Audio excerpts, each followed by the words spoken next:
এসেছেন, মাহফিল কর্তৃপক্ষ কাউকে রিক্সা ভাড়া, গাড়ি ভাড়া কাউকে দেয় নেই, ঠিক কিনা এটা? এবং মাহফিল থেকে ফিরে যাওয়ার সময় রাতের বেলায় গরুর গোশত দিয়ে ভাত খাইতে দেবে এমন কোনো আশা ভরসাও নাই। গরুর গোশত তো ভালো, একটা চকলেটও দেবে না মাহফিল কর্তৃপক্ষ, এটা ঠিক কিনা?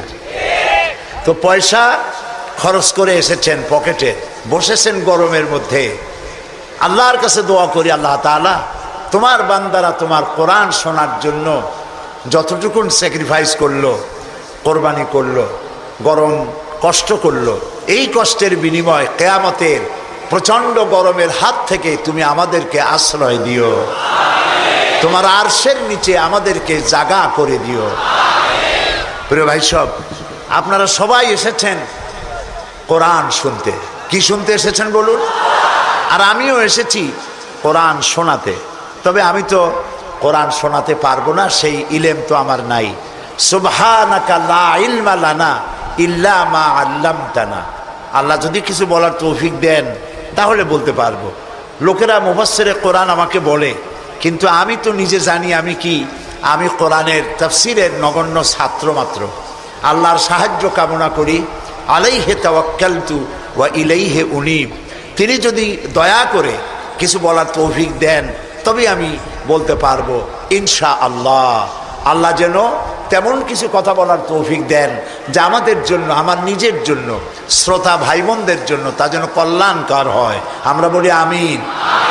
প্রিয় ভাই সব, শুনতে এসেছি কোরআন, এটা কার? একটু লক্ষ্য করুন তো।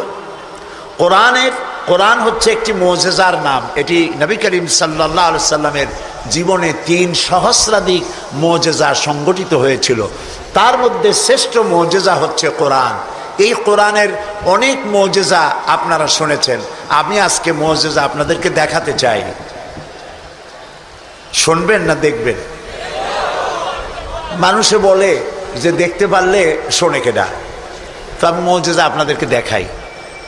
এরকম একটি সমাবেশ করতে হলে যে কোনো রাজনৈতিক দলের লক্ষ লক্ষ টাকা খরচ করা লাগবে, এটা ঠিক কিনা? কিন্তু এখানে ওই পরিমাণ টাকা খরচ হয়নি, খুব কম খরচে এই মানুষগুলি এখানে একত্রিত হয়েছে। মৌচাকের মতো মধুমক্ষিকেরা, এ কোরআন হচ্ছে মৌচাক, আর এর থেকে মধু আহরণ করতে এসেছে সব মৌমাছিরা।